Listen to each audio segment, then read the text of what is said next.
Hey, this is Loral, and Glenn Morshower is one of my dearest friends. You need to look him up. He is a world-class actor, extraordinary man.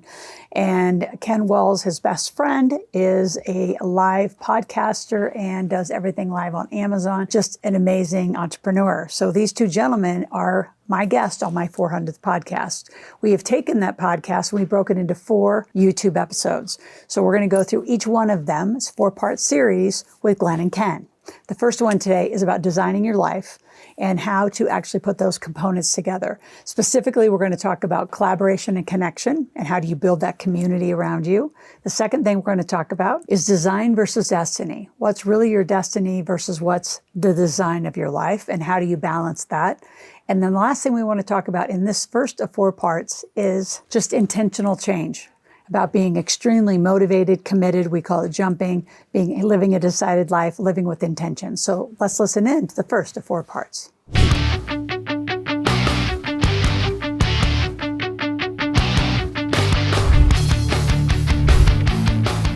Hey, welcome back. This is Loral, and we are at the 400th episode of Loral's Real Money Talks. So excited. Yeah, and I have 2, I'm going to call my besties. They're like, I always, I just said before the show, Glenn is like a sibling, and then Ken comes along and he's like another sibling that's like, oh, you belong to our family too. And so we're going to feel like a third wheel. So welcome all of you. And this is a podcast about money, making it, keeping it, investing it, using a team, and just overall success principles. So today we're going to start our conversation with the recipe of life. And Glenn, you always have this amazing conversation. And by the way, you need to look handsome right now, just a cue on that. Okay. Well, so explain recipes of life from the standpoint of, everybody's got one. It either you're allowing it to happen to you or you actually have designed it a little bit. Well, I'd like to quote Mr. T at this time. All right. And say, either be somebody or be somebody's fool. That's what Mr. T said. And I really loved it when he said it. And I think it's true. You either be somebody or you're going to be somebody's fool. Somebody else is going to determine your own destiny if you don't take time to map out with heightened intentionality and specificity and discipline and follow through. Follow through being the biggest of all of them. Because you can have fantastic plans, but the absence of follow through will create a dead end for you. So as long as, and I'm going to kind of approach this from a little bit different way, because I want to tie this in, Loral, and congratulations, honey, on your 400 shows. Congratulations. That's fantastic. And it's commitment and follow through once again. So here we are, first week of January, now beginning officially the second week of January. And we've got people that have done it once again, which is that they've gone into the new year with their set of resolutions, or resolution, maybe singular.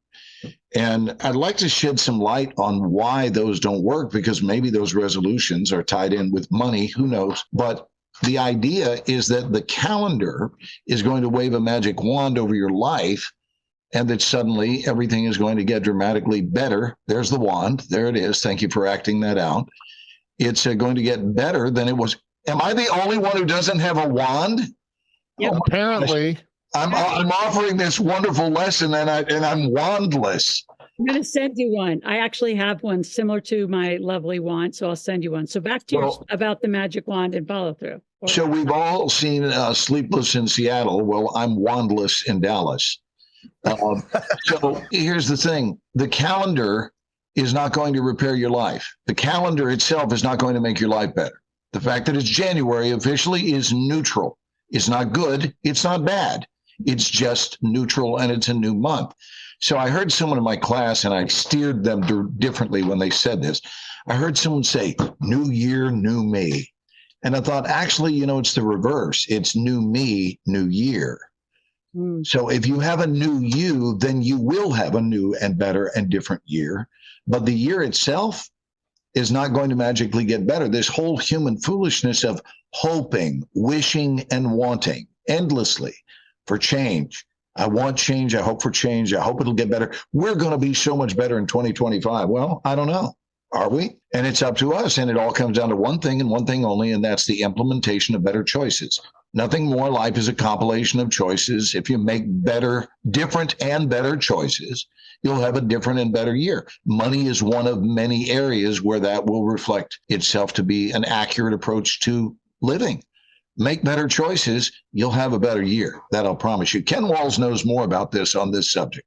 Yeah, Ken, jump in here. Prior to meeting Glenn and Glenn becoming my greatest mentor of my entire life. That's very nice of you, Ken. Thank you. The check's in the mail, Glenn. Like, don't worry. Yeah, That was Ken Walls being really nice. I know. Thanks, buddy. So Glenn has been a mentor, a brother, a friend. Like, he's my much older brother. It's crazy. So anyway, it's interesting how in recent months he's added the term much. I used to just be his older brother, but now it's much older. Yes. So Grant Cardone is a friend and he's a mentor.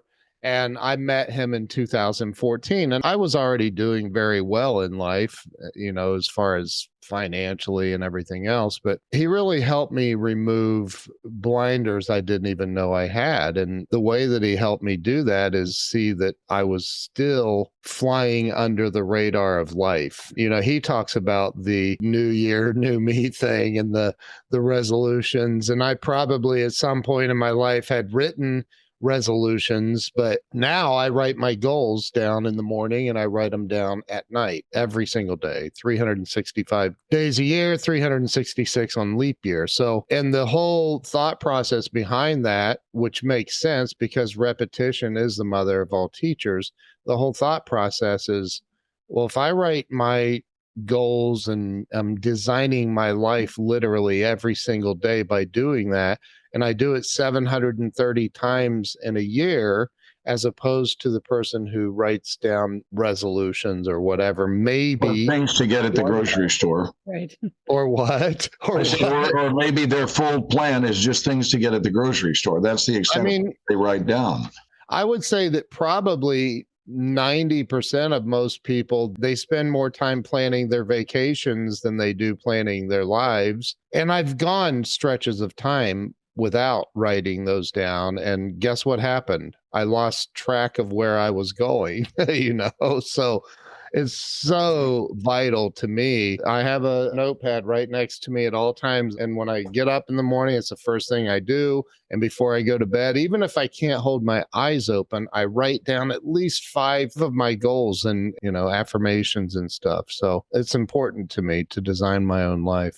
So I hope you enjoyed that first of 4 parts. And while you're here, subscribe to my channel, click that notification button, be here 5 days a week. We're here. We're going our 4th year of an amazing amount of content. Check out the playlist. If there's something that's not here that you want us to talk about or me to talk about, put it in the comment section and share this with as many people as possible. This is a family-friendly channel. In the show notes below, you can get a link to buy our YouTube journal where you can actually take notes and create a whole 365 learning journal about all the things around business, money, and legacy that you need to be learning. And if you have any questions, go to askloral.com, ASKLORAL. Ask a question, make a request. We'll be back tomorrow.